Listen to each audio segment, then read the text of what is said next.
नमस्कार विद्यार्थी मित्रांनो, मी सोमेश्वर डोंगरे तुमचं नोकरी सोमेश्वर या यूट्यूब चॅनलवर स्वागत करतो। बघा मित्रांनो, हा जो पेपर आहे शिफ्ट 1चा आहे, ठीक आहे। शिफ्ट 1चा पेपर आहे, म्हणजे जो पेपर 3:30 वाजता होता तो आहे। तर क्वेश्चन बुक लिस्ट आहे बी अशा ठेवायचं। प्रश्न सर्व सारखेच असतात, फक्त मागं पुढे असतात। तर पहिला प्रश्न होता, भारतीय राज्यघटना केव्हा अंमलात आली? त्याचं उत्तर आहे 26 जानेवारी 1950। नंबर 2 प्रश्न होता, सर्वोच्च न्यायालयातील न्यायाधीशांची सेवानिवृत्तीचे वय किती वर्ष आहे? याचं उत्तर आहे 65 वर्ष। नंबर 3 आहे, सर्वोच्च न्यायालयातील न्यायाधीशाची मंजूर संख्या किती असते?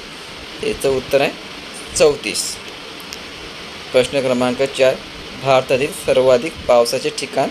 याचं उत्तर आहे मावसिनराम, ठीक आहे। 5 नंबरचा प्रश्न, सरदार सरोवर प्रकल्प कोणत्या नदीवर आहे? त्याचं उत्तर आहे नर्मदा। प्रश्न क्रमांक 6, भारतातील क्षेत्रफळाने सर्वात मोठे राज्य कोणते? त्याचं उत्तर आहे राजस्थान। नंबर 7, पचमढी व चिखलदरा ही थंड हवेची ठिकाणे कोणत्या पर्वतावर आहेत? त्याचं उत्तर आहे सातपुडा। प्रश्न क्रमांक 8, भारताची राष्ट्रीय भाषा कोणती? त्याचं उत्तर आहे हिंदी। प्रश्न क्रमांक 9, तिहार जेल कोणत्या शहरात आहे? त्याचं उत्तर आहे दिल्ली। प्रश्न क्रमांक 10, आगरतळा ही कोणत्या राज्याची राजधानी आहे? त्याचं उत्तर आहे त्रिपुरा। प्रश्न क्रमांक 11, झारखंडची राजधानी कोणती? त्याचं उत्तर आहे रांची। प्रश्न क्रमांक 12, सापुतारा हे थंड हवेचे ठिकाण असणारे राज्य कोणते? त्याचं उत्तर आहे गुजरात। नंतर आहे, सेल्युलर जेल कोठे आहे? त्याचं उत्तर आहे पोर्ट ब्लेअर। प्रश्न क्रमांक 14, इंदिरा गांधी आंतरराष्ट्रीय विमानतळ कोणत्या शहरात आहे? त्याचं उत्तर आहे बी दिल्ली। नंतर आहे, भारतातील सर्वोच्च शिखर कोणते? त्याचं उत्तर आहे K2 गॉडविन ऑस्टिन। प्रश्न क्रमांक 16, जगातील सर्वाधिक कॉफी उत्पादन करणारा देश कोणता? त्याचं उत्तर आहे 2 ब्राझील।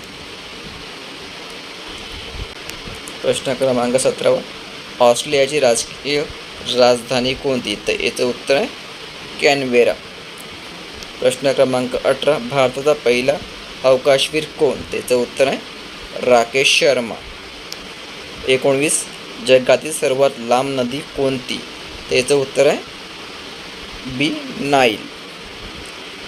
प्रश्न क्रमांक 20, भारत पाकिस्तान या देशादरम्यान कोणती सीमारेषा आहे? त्याचं उत्तर आहे मॅकमोहन लाईन।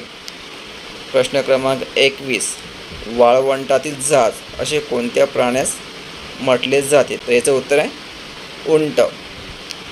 प्रश्न क्रमांक 22, अष्टप्रधान मंत्रिमंडळ कोणत्या शासन काळात होते? त्याचं उत्तर आहे छत्रपती शिवाजी महाराज। प्रश्न क्रमांक 23, पंजाबमधील शीख राज्याचे संस्थापक कोण?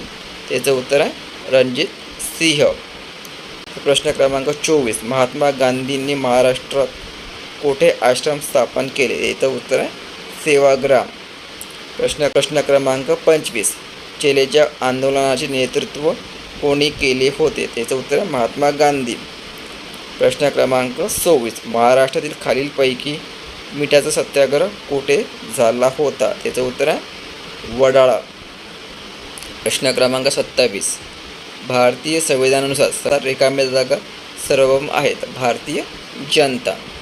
प्रश्न क्रमांक 28, मुख्यमंत्री व त्यांचे मंत्रिमंडळ कोणास जबाबदार असते? तर उत्तर याचं विधानसभा। प्रश्न क्रमांक 29, चंदनाचे सर्वाधिक उत्पादन कोठे होते? त्याचं उत्तर आहे कर्नाटक। आणि प्रश्न क्रमांक 30, हिराकुंड धरण कोणत्या नदीवर आहे? त्याचं उत्तर आहे सी महानदी। तर मित्रांनो, हे झाले 30 प्रश्न, हे पहिल्या शिफ्टचे होते, ठीक आहे। दुसऱ्या शिफ्टची प्रश्नपत्रिकाची उत्तरे तुम्हाला नेक्स्ट व्हिडिओमध्ये पाहायला मिळणार आहे, त्यासाठी तुम्ही चॅनलला आता सबस्क्राईब करून ठेवा।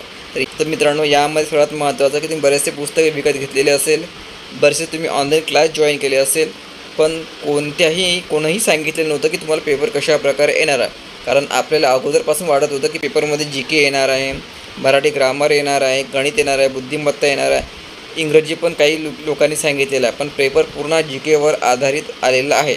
यामध्ये गणित नाही आलं, बुद्धिमत्ता नाही आलं, मराठी ग्रामर पण नाही आलं आणि याचा सिलॅबस जाहिरातीमध्ये पण दिलेला नव्हता. सर्वांनी आपापल्या परीने सिलॅबस सांगितला आणि सर्वांनी आपापल्या परीने तुमच्याकडून तयारी करून घेतली. तर सर्वात महत्त्वाचं, विद्यार्थ्यांनी मराठी व्याकरण, गणित, बुद्धिमत्ता, जी के, चालू घडामोडी सर्वांचीच तयारी केलेली होती. तर यामध्ये फक्त जी के आलेला आहे आणि न्यायालयाविषयी माहिती आलेली आहे. चालू घडामोडीवरून प्रश्न या ठिकाणी विचारला नाही, मराठी पण आला नाही, गणित, बुद्धिमत्ता पण आलेला नाही आहे. ठीक आहे मित्रांनो, आणि यामुळे बऱ्याचशा विद्यार्थ्यांचा वेळ वाया गेलेला आहे, बऱ्याचशा विद्यार्थ्यांसोबत या ठिकाणी धोका झालेला आहे.